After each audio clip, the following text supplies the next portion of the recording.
नमस्कार। कभी सोचा है कि उत्तर प्रदेश में ही कहीं पर गन्ने के खेत लहलहाते हैं तो कहीं दालों की बहार है। ऐसा क्यों होता है? भाई इसका सारा राज छिपा है यहाँ के एग्रो क्लाइमेटिक जोन्स यानी कृषि जलवायु क्षेत्रों में। और अगर यूपीपीसीएस, आरओ या एआरओ जैसे एग्जाम्स की तैयारी चल रही है तब तो ये समझना और भी जरूरी हो जाता है। तो चलिए आज इसी की एक विजुअल सैर पर निकलते हैं। तो आज की हमारी ये खोज 4 हिस्सों में बटी है। सबसे पहले हम समझेंगे उस विशाल पर्वत यानी हिमालय के बारे में जो उत्तर प्रदेश की जलवायु की नींव है। फिर हम देखेंगे कि राज्य को 9 कृषि क्षेत्रों में कैसे बांटा गया है।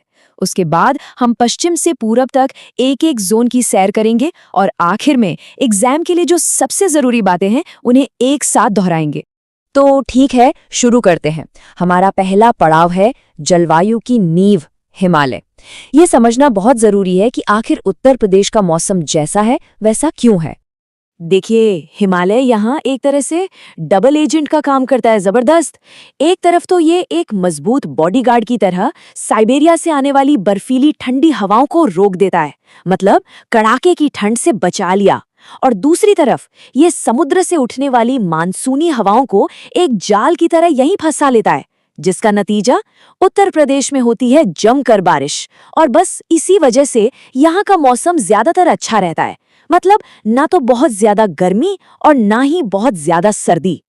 तो अब जब नींव समझ आ गई है तो चलिए अगले हिस्से पर बढ़ते हैं और देखते हैं कि उत्तर प्रदेश को आखिर किन 9 कृषि क्षेत्रों में बांटा गया है।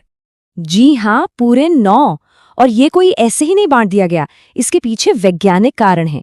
ये बंटवारा तापमान, बारिश और मिट्टी के प्रकार के आधार पर किया गया है, जो बताता है कि प्रदेश में खेती में इतनी विविधता क्यों है। और ये रहा वो नक्शा जो पूरी कहानी कहता है। देखिए कैसे तापमान, बारिश और मिट्टी के आधार पर उत्तर प्रदेश को इन 9 अलग-अलग रंगीन हिस्सों में बांटा गया है। तो अब तैयार हो जाइए, क्योंकि हम एक एक करके इन सभी जोन्स की सैर पर निकलने वाले हैं। तो हमारी यात्रा शुरू होती है पश्चिम से पूरब की ओर। चलिए हर इलाके की खासियतों पर एक करीबी नजर डालते हैं। अपनी यात्रा की शुरुआत करते हैं सबसे उत्तरी पट्टी से।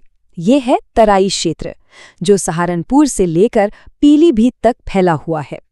यहाँ बारिश बहुत होती है, करीब करीब 150 सेंटीमीटर। और यहाँ की मटियार दोमट मिट्टी पानी को अच्छे से पकड़ कर रखती है, जिस वजह से ये इलाका गन्ना और चावल जैसी फसलों के लिए एकदम परफेक्ट है। अब जरा इन 2 पड़ोसियों को देखिए, पश्चिमी और मध्य पश्चिमी मैदानी क्षेत्र। जलवायु तो लगभग एक जैसी है, पर मिट्टी में जमीन आसमान का फर्क है। पश्चिमी मैदान में जहां बलुई मिट्टी है जो पानी जल्दी सोख लेती है, वहीं मध्य पश्चिमी मैदान की दोमट मिट्टी को ज्यादा उपजाऊ माना जाता है।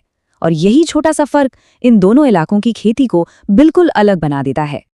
यहाँ एक दिलचस्प सवाल दिमाग में आता है, राज्य के कौन से हिस्से ऐसे हैं जहाँ मौसम अपने चरम पर होता है? मतलब सबसे सूखा इलाका कौन सा है और सबसे ज्यादा बारिश कहाँ होती है? तो ये है एक रिकॉर्ड होल्डर, दक्षिण पश्चिमी अर्ध शुष्क क्षेत्र।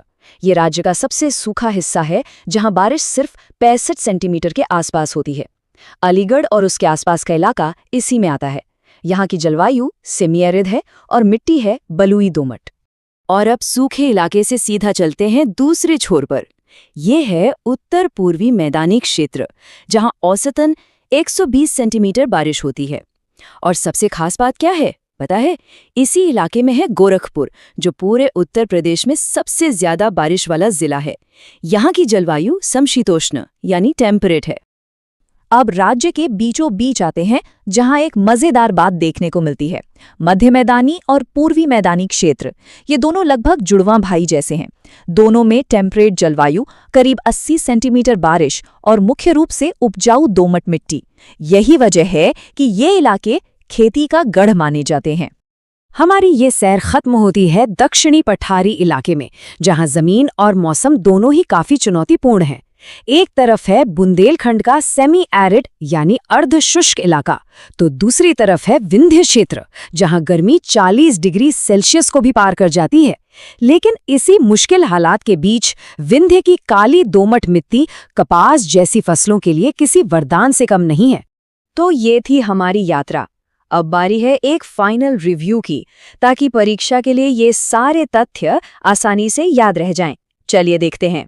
इस चार्ट को देखिए, ये बारिश की पूरी कहानी एक ही नज़र में बता रहा है। सूखे दक्षिण पश्चिम के लगभग 65 सेंटीमीटर से लेकर नम तराई के 150 सेंटीमीटर तक साफ साफ दिख रहा है कि कैसे पूरे राज्य में बारिश का एक पैटर्न बना हुआ है।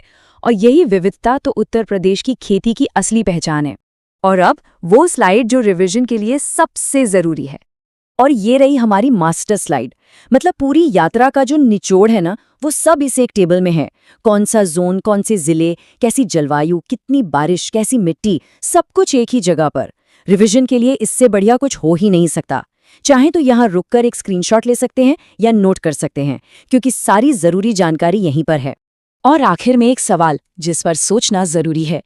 ये जो अलग अलग कृषि जलवायु क्षेत्र हैं, ये राज्य की अर्थव्यवस्था, फसलों के पैटर्न और यहाँ तक के लोगों के बसने के तरीकों को कैसे प्रभावित करते होंगे। क्योंकि ये भौगोलिक डेटा सिर्फ तथ्य नहीं है, ये असल दुनिया से जुड़े हुए